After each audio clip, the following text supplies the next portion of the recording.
18+ છોકરીઓ હોય કે જે બી હોય, પણ મમ્મી પપ્પાને જોડે રાખવા જોઈએ. ઇન શોર્ટમાં ભાગીને લગ્ન ના કરવા જોઈએ. પહેલી વાત તો આપણને આટલા મમ્મી પપ્પાએ આટલા વર્ષો 25 વર્ષ મા બાપ આપણને મોટા કરે, પૈસા બગાડે અને આપણે એમને ધોકો દઈને જઈએ, એ વસ્તુ બહુ ખરાબ છે. બંને એવા મેચ્યોર ઇનફ છે કે પોતાના ડિસિઝન સાથે બંને છોકરા છોકરી રાખી શકે છે પોતાનો ડિસિઝન.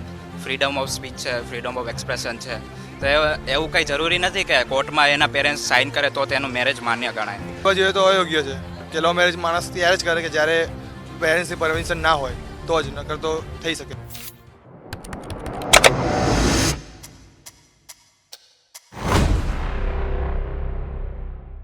ફેરફાર તો થવા જ જોઈએ. મમ્મી પપ્પાની પરમિશન વગર લવ મેરેજ તો ના જ થવા જોઈએ. કોર્ટમાં મમ્મી પપ્પાની બાંયધરી તો હોવી જ જોઈએ. ઘણા કેસ એવા બને છે કે ભાગીને લગ્ન કરે. હા, કેટલું વસ્તુ ને ખરાબ વસ્તુ જ કહેવાય. ભાગીને લગ્ન કરે, મમ્મી પપ્પાની પરવાનગી વગર કરે, એ ના ચાલે. આમ તો થવું પડે કડક. 18+ છોકરીઓ હોય કે જે બી હોય, પણ મમ્મી પપ્પાને જોડે રાખવા જોઈએ. ઇન શોર્ટમાં આઈ થિંક પેરેન્ટ્સ બી સમજશે. અને આજકાલ તો એવું કંઈ છે નહીં, રહ્યું નથી પહેલાંના જમાના જેવું, પણ અત્યારે તો સ્ટડીઝ પહેલાં ઇમ્પોર્ટન્ટ છે, તો આપણે સ્ટડીઝ ઉપર ધ્યાન દેવું જોઈએ. જ્યારે જે ટાઈમ આવશે ત્યારે એ લોકો બી સપોર્ટ કરશે જ તે. સો મારું તો એ જ છે કે પેરેન્ટ્સ સપોર્ટ કરશે. હું તો એવી રીતે જ વિચારું છું. પછી જોઈએ આગળ શું થાય છે. ભાગીને લગ્ન ના કરવા જોઈએ. પહેલી વાત તો આપણને આટલા મમ્મી પપ્પાએ આટલા વર્ષો 25 વર્ષ મા બાપ આપણને મોટા કરે, પૈસા બગાડે અને આપણે એમને ધોકો દઈને જઈએ, એ વસ્તુ બહુ ખરાબ છે મારા પ્રમાણે. તો જે છોકરી ભાગીને જાય છે એના ઘણા બધા રીઝન્સ હોય છે આઈ થિંક, બટ એને એના મમ્મી પપ્પાનું બી વિચારવું જોઈએ. માનીએ કે એ છોકરા માટે એ ભાગી છે, બટ મમ્મી પપ્પા તો પહેલાં હોય ને, જેને આપણને આટલા 9 મહિના પેટમાં રાખ્યો, પપ્પાએ આટલું ભણાયું, એને તો આપણે ધોકો ના જ દઈ શકીએ. સો હા, મારા ખ્યાલથી પેરેન્ટ્સની પરમિશન લેવી જોઈએ. એન્ડ પેરેન્ટ્સ મતલબ બધું હા ના પહેલાં એ એમને પહેલાં તમને કહેશે ના પાડશે, બટ પાછળ તમને બધું એ છોકરોનું બેકગ્રાઉન્ડ જોશે, એનું કેરેક્ટર જોશે, બધું જોશે. પછી એમને બી થોડુંક લેટ ગો કરવું જોઈએ અને આપણે બી સમજવું જોઈએ કે લાઈક એ ના પાડતા હશે તો કંઈક રીઝન હશે. સો આઈ બિલીવ કે એમની પરમિશન લેવી જોઈએ, એના વગર તો ના કરવા જોઈએ. પેરેન્ટ્સને આપણી ચિંતા હોય છે. હા, એક્ઝેક્ટલી. એમને ચિંતા હોય છે, એમને ખબર છે લોકો દુનિયામાં કેવા હોય છે, એમને વધારે દુનિયા જોઈ છે આપણા કરતાં. સો દેટ્સ વાય જરૂરી તો છે પેરેન્ટ્સની પરમિશન તો જોઈએ. ભલે પેરેન્ટ્સ ના માનતા હોય તોય એમની પરમિશન લેવી જોઈએ, એમને મનાવવું જોઈએ. ભલે થોડાક ટાઈમ સુધી તમે વેઇટ કરો મેરેજ માટે, બટ કારણ કે આટલા વર્ષો તમને કોઈ રાખ્યું, સપોર્ટ કર્યું હંમેશા પેરેન્ટ્સે, તો ઓબ્વિયસલી એમની જોઈએ પરમિશન. મારા ઓપિનિયન પ્રમાણે તો નો, આવું ના થવું જોઈએ. ભલે પેરેન્ટ્સ ના માનતા હોય, સ્ટીલ એમને મનાવવાનો પૂરો ટ્રાય કરવો જોઈએ, કારણ કે એ કોઈ રીઝનથી જ તમને ના પાડતા સેફ હશે. તો કોઈક હિસાબે સારું છે કે તમે પેરેન્ટ્સ કોઈ પાર્ટનરને કયા હદ સુધી જાણી લે, એના કરતાં તમે પોતે પોતાના પાર્ટનરને વધારે સારી રીતના જાણી શકશો. તો ઇટ્સ નાઇસ કે તમે પોતાનું પાર્ટનર વધારે સારી રીતના સિલેક્ટ કરી શકો. મારા ખ્યાલથી આ નિર્ણય સારું છે, કારણ કે તમને કોઈથી પ્રેમ હોય તો બી તમે જેટલો બી સંઘર્ષ કરી શકો તમારે કરવો જોઈએ, પણ મા બાપને છોડવા ના જોઈએ. હા, આનાથી એ લોકોને ફાયદો જરૂર થશે. એટલે ઘણી વખત મા બાપ બી ખોટા હોય છે, પણ તો પણ તમારે મા બાપને છોડવા તો ના જોઈએ, કારણ કે તમારી નાનપણથી દેખરેખ કરી હોય અને મા બાપે જે વિચાર્યું હોય એના પર તમારે ધ્યાન આપવું જોઈએ. કોઈ એક વ્યક્તિના અભાવમાં આવીને તમારે આઈ થિંક હું આ નિયમને એવી રીતે પરસીવ કરીશ કે જે સરકારનો જે નિયમ છે ખૂબ જ સારો નિયમ છે, સાચો નિયમ છે. કારણ કે અગર આપણે સોસાયટીને જોઈશું અને બધા જ લગ્ન એવી રીતે કરી દેશે કે અનસેટ લેસનની માતા પિતા જોડેથી, તો સોસાયટી જેવું જે માળખું છે, એનું જે સ્ટ્રક્ચર છે, એ આખું વેરવિખેર થઈ જશે. સો આઈ થિંક દેટ આ નિયમ બહુ સાચો છે. અને કન્સેન્ટ ખૂબ જ ઇમ્પોર્ટન્ટ છે પરિવારનું, કારણ કે એક લગ્ન બે માણસો નથી કરતા, બે પરિવારો કરે છે. તો બેનું કન્સેન્ટ હોય તો જીવન સારી રીતે ચાલે આગળ. મેરેજ લઈને હું એક કાયદો લાવીશ કે હા બસ જે સિમ્પલ આ કાયદો છે ખૂબ જ સરસ છે. It's very accurate. There is no need for any amendment in this લો.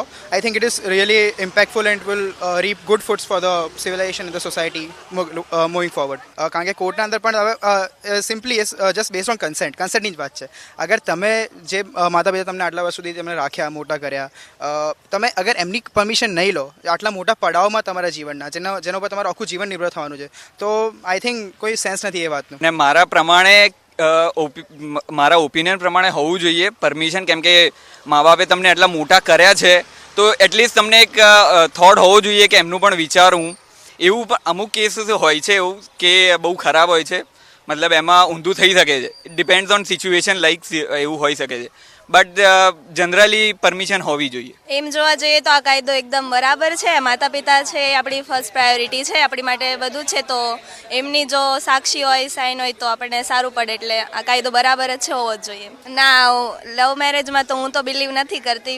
આ ખોટી વસ્તુ છે. મીન્સ માતા પિતા આપણે સાથે હોવા જોઈએ. ये तो बहुत ही फ़ायदेमंद है, क्योंकि क्या होता है कि हम कभी कभी अपने मर्जी की वजह से हम पेरेंट्स को बहुत हर्ट करते हैं. तो अगर पेरेंट्स का रहेगा परमिशन तो ये हमारे लिए भी अच्छा होगा, पेरेंट्स के लिए भी अच्छा होगा कि वो उनकी खुशी रहेगी. तो और फिर ये गवर्नमेंट के लिए भी अच्छा रहेगा, क्योंकि बहुत लोग ऐसे होते हैं जो पेरेंट्स के बिना परमिशन के भाग जाते हैं, भाग के शादी कर लेते हैं, उसके बाद फिर उन्हें पछताना पड़ता है. तो अगर हमारे पास हमारे पेरेंट्स का परमिशन रहे तो वो भी खुश, हम भी खुश, और फ्यूचर में कभी प्रॉब्लम नहीं होता है. क्योंकि जिस हिसाब से आजकल हो गया है जनरेशन, हमारा इन्वायरमेंट हो गया है कि लोग फ़ायदा भी उठाते हैं भगा करके. तो उसके लिए हमारे लिए अच्छा है कि हमारे पेरेंट्स को पता रहेगा. मेरा तो ये मानना है कि अगर पेरेंट्स को मनाया जाए तो वो मान जाते हैं, चाहे पेरेंट्स कैसे भी हों. हाँ, थोड़ा स्टीरियोटाइप होते हैं तो उनको मनाने का एक तरीका होता है. हम यंगस्टर्स में क्या होता है कि हम डर जाते हैं पेरेंट्स को मनाने से. हमें ऐसा लगता है कि पेरेंट्स मानेंगे ही नहीं. हमें एक बार कोशिश तो करनी चाहिए. वो मान जाते हैं, पेरेंट्स बहुत अच्छे होते हैं, वो मान ही जाते हैं चाहे कितने भी स्टीरियोटाइप हों. तो एक बार कोशिश करनी चाहिए मेरे हिसाब से. જે આ કાયદો આવ્યો છે એ જરૂરી હતો જ પહેલેથી જ, કારણ કે તમે જોયું હશે ક્યારેક કેવું હોય છે કે કોર્ટ મેરેજ કર્યા પછી પણ પછી કેસ ને એવું બધું થાય અને ક્યાંક એવી સિચ્યુએશન આવીને ઊભી રહે કે જ્યાં પેરેન્ટ્સ અને એ કપલ જેણે ભાગીને લવ મેરેજ કર્યા છે આમનો સામનો થાય અને ત્યારે છે ને કપલમાંથી કોઈ પણ એ પાત્ર એવું હોય છે જે એવું એક્સેપ્ટ કરવા તૈયાર નહીં હોતું કે આ મારા પેરેન્ટ્સ છે, હું તમને નહીં ઓળખતી, આમ તેમ, અને પછી એવા બધા સુસાઇડ કરવાના ને એવા બધા ઇન્સિડન્ટ્સ બનતા હોય છે.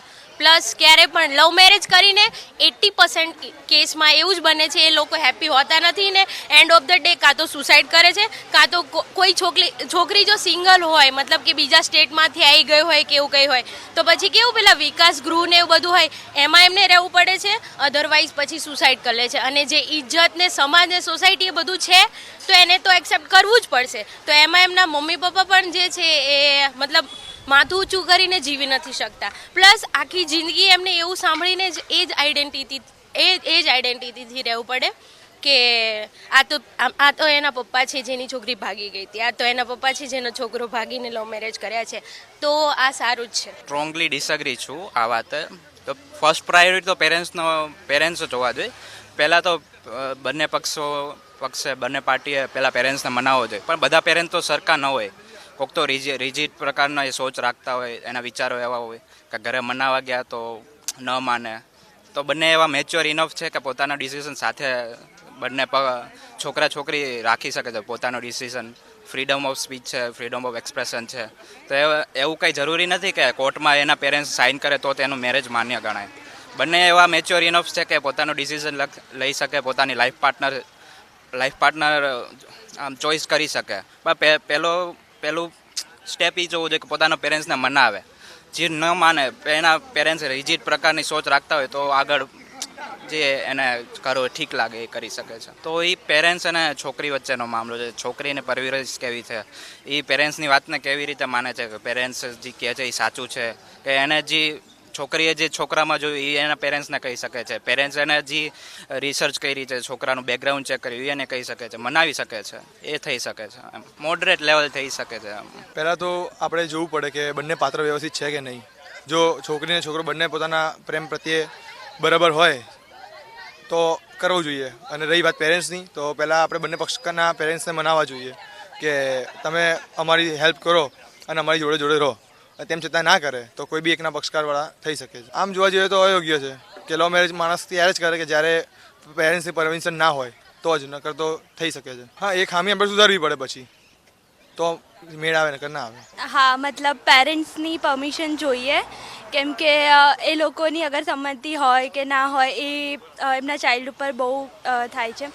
તો લાઈક એમના છોકરાઓનું બહુ ધ્યાન રાખતા હોય છે, નાનેથી મોટા કરે છે. તો પછી એમને હોય કે મારે કેવી રીતના કયા સ્ટાઇલમાં મેરેજ કરવા છે, એના માટે એમની સંમતિ હોય. હા, મતલબ કેમ કે એ થોડું ઓડ લાગે સમાજમાં, કેમ કે પેરેન્ટ્સ એક સિચ્યુએશન ઉપર હોય છે આખા સમાજમાં, તો પછી એમને બી હોય છે બધું રિચ્યુઅલ્સ, એમને બધું નિભાવવાનું હોય છે, વ્યવહાર છે કે એ બધું, તો એ બધું ના થઈ શકે. તો એના ઉપરથી હોવી જોઈએ પેરેન્ટ્સની મંજૂરી.